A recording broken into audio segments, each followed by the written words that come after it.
Test. Just testing this out, messing around. I'm actually taking this and I'm going to make a video with it.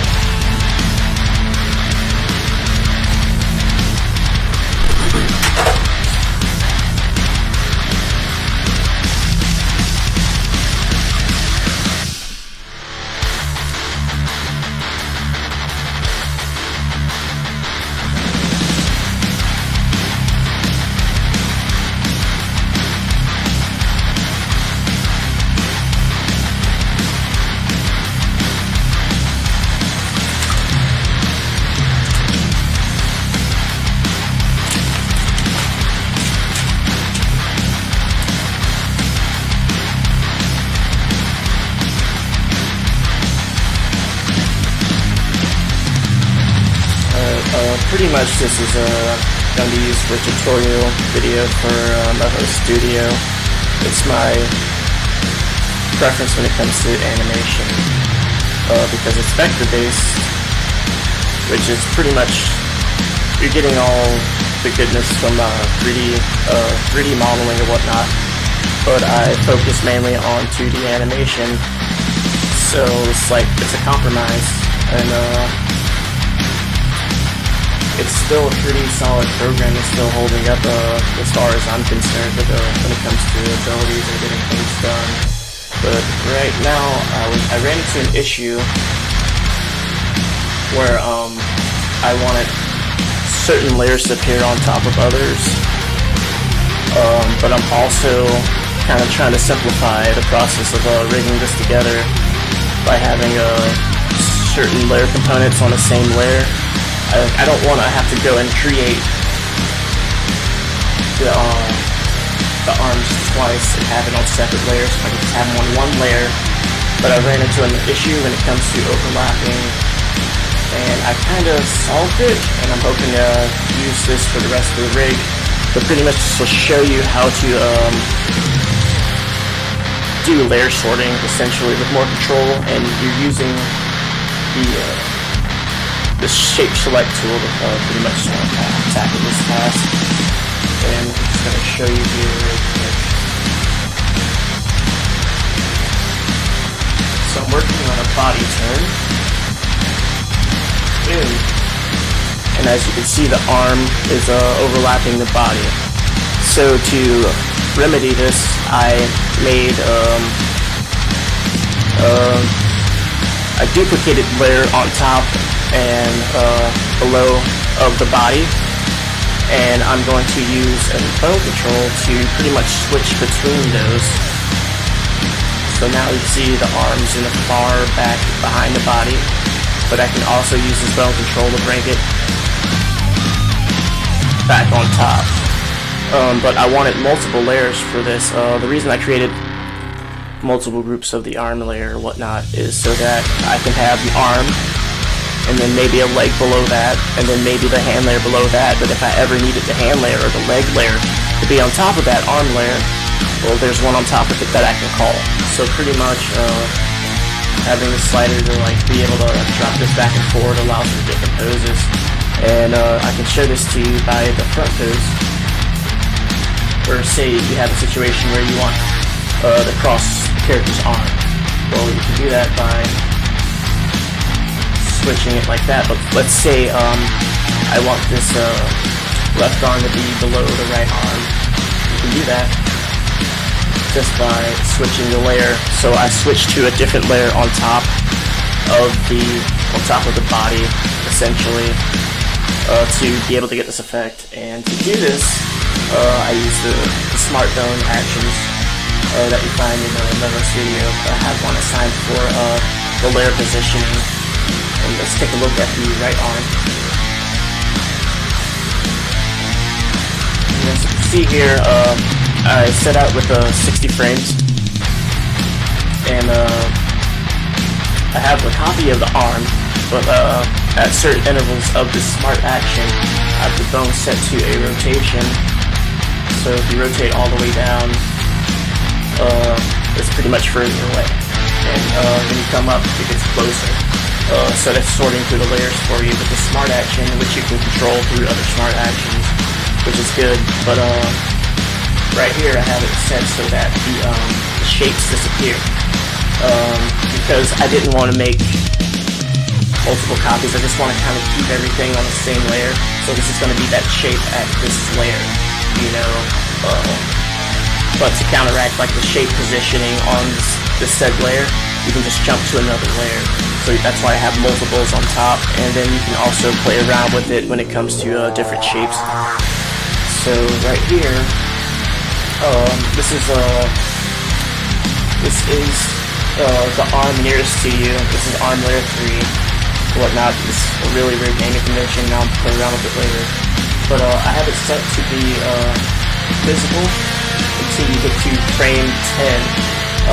It's 60 frames. I have 3 layers on top and 3 layers on bottom. So like at every 10 frames, I'm going to be calling one of those layers, and that's why I have it set up this way to do that. Alright.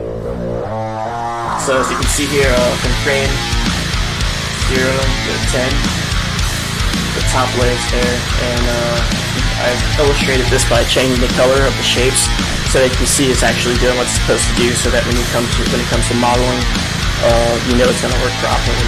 It's pretty much a little experiment that I conducted. But from here, the top layer is no longer visible. You actually go to the arm layer 2. And then you can see here that arm layer 2 will disappear at around 20 frames. Yeah, I set arm layer 2 to disappear at 20 frames. Boom. And then you go even further down to arm layer 1, which is set to disappear at frame 30. And that's when I will have it set up to switch to the further back layers. And that's when the visibility begins for the back layers at frame 30, and then frame 40, same deal, disappears, and then frame 50, you have like the furthest away layer all the way up to frame 60. So I can use this to switch in between layers that I want near and close to me. And essentially, you can do this action with a smartphone for all of your limbs. Just what I'm going to go through. It's like I'm going to do that for the forearm, I'm doing it for the upper arm, and pretty much the body will be the center, so you don't have to really worry about that. All of my body animations are centered, but that's a little off topic. But for and let me show you how to actually. I didn't know you could animate with the shape actions. I just pretty much set the shape, and I didn't really play around with the animated shapes. I know it was an option for like the vector points or whatnot, but I just needed control of the visibility on the layer. I didn't want certain things visible at all times, but it's pretty much the answer. I went even as far as to make a patch layer to show visibility and then get it to disappear, which made another problem for myself because masking groups they're all set to the same parameters. They're gonna work together. It's because they share the same parameters throughout the program, so of course they're gonna, like, the effects kind of intertwine, and that was the real issue for me. So I'll show you how to animate some shapes and save it. But here you have this is the smartphone action for the layer. From here you can see it, and let's I'm gonna go and make it visible again. So you're gonna have to go over to your styles and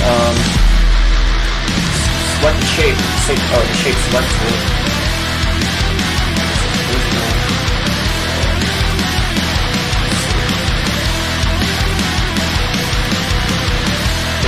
So I got it selected. I set it to disappear. Let's just set it to reappear really quick. And I just went and played with the alpha layer and just either cranked it out or made it not visible. So here you should see it disappear a little bit. And to get it to reappear,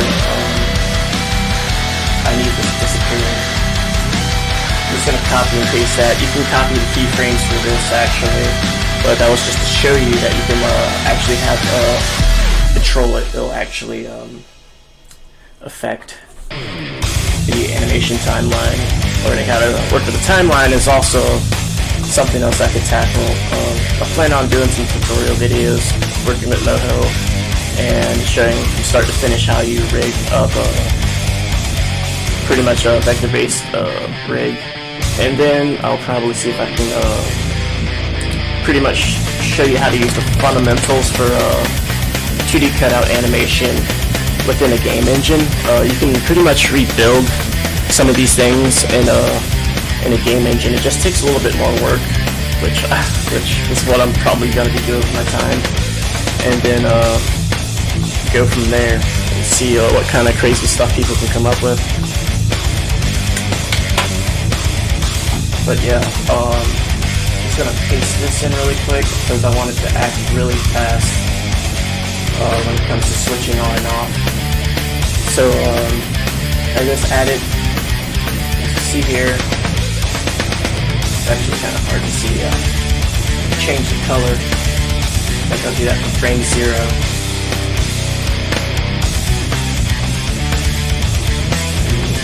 Something weird. I was turning both this.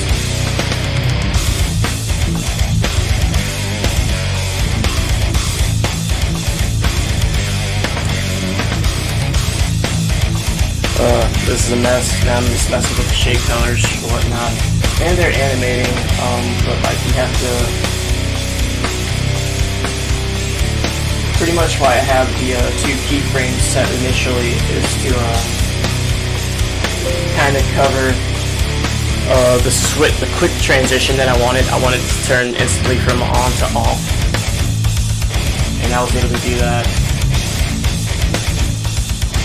with the smart shapes.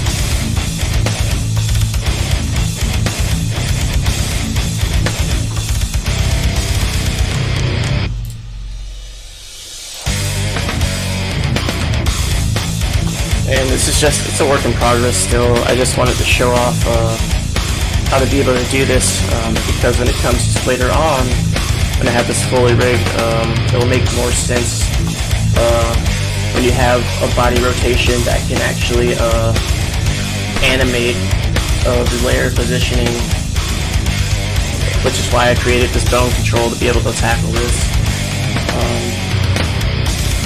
Like it's the front facing position.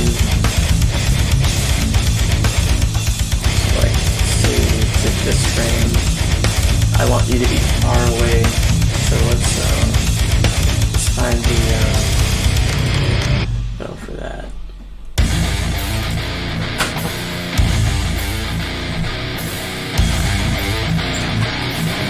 Hold on.